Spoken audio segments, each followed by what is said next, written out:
We've gotten some good games this year so far. The Elden Ring DLC, The Final Shade, Helldivers 2, The Last of Us remastered for the 300th time. But when competing for Game of the Year, there's only one right answer. The best fighting game we've received in years.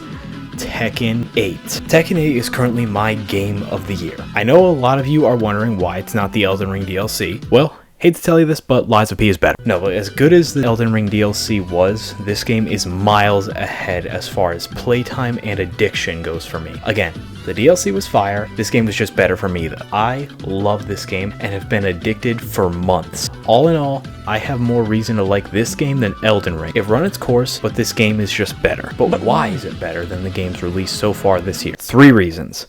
Number 1. Combat. The fighting in this fighting game is really in-depth and complex. Go figure. But seriously, the fighting and choreography of the fights in this game are on another level. Every opponent you fight offers a new challenge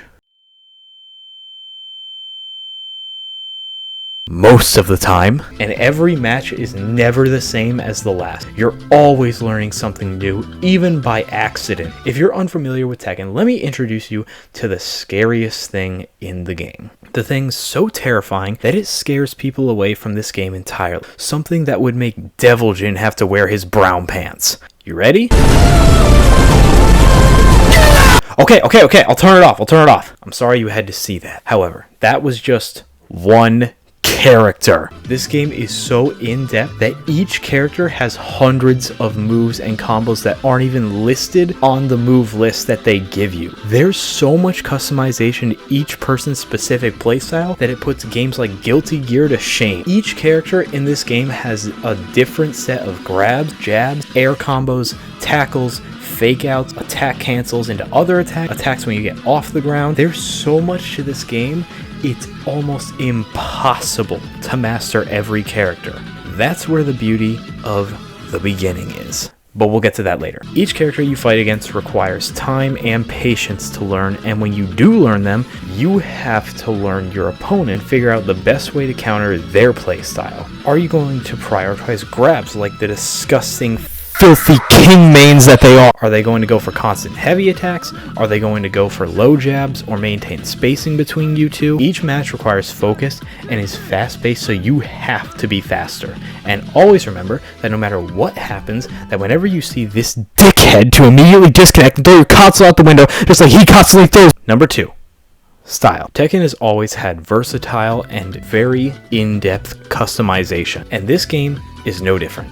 Every character has hundreds of different outfits and styles to customize to your liking. Do you want to be colorful or in a motorcycle gang? Or do you want to be like me and just cosplay JJK characters constantly? I really like the customization in this game, minus the battle pass. And as small of a detail as this is, the customization goes a long way for me. On the same token, every character has their own style of fighting that is so genius that I only recognize it now as I'm older. That each character's style and moveset is based off the martial arts in their character bio. This also helps you know what to expect from your character's fighting style, because each button is based off a limb for your character. So if you have a boxer like Steve or knife specialist like Victor, the main focus of your buttons is going to be 1 and 2. Whereas someone like Hwoarang, who focuses on Taekwondo, would be more focused on kicks. It's so cool, and I can't believe it took me till I was 20 to realize this. It's such a small but vital detail to each character and really goes a long way when learning the characters. Number 3.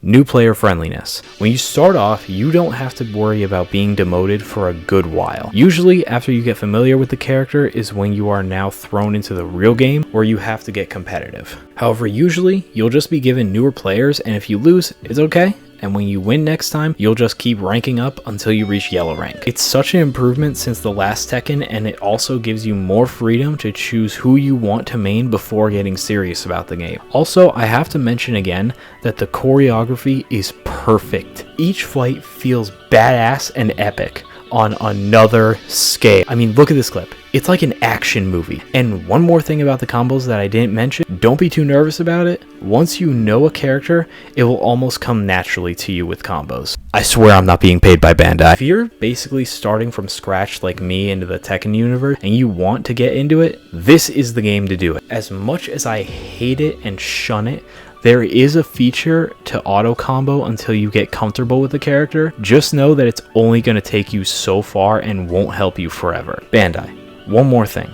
To help out new and old players alike, please, on behalf of the entire player base, please make a disconnect mandatory feature every time we have to go up against one of these handsy bitch. Just delete King from the game, Bandai. No one would stop you. Why does he have a press grab to win? Look at this.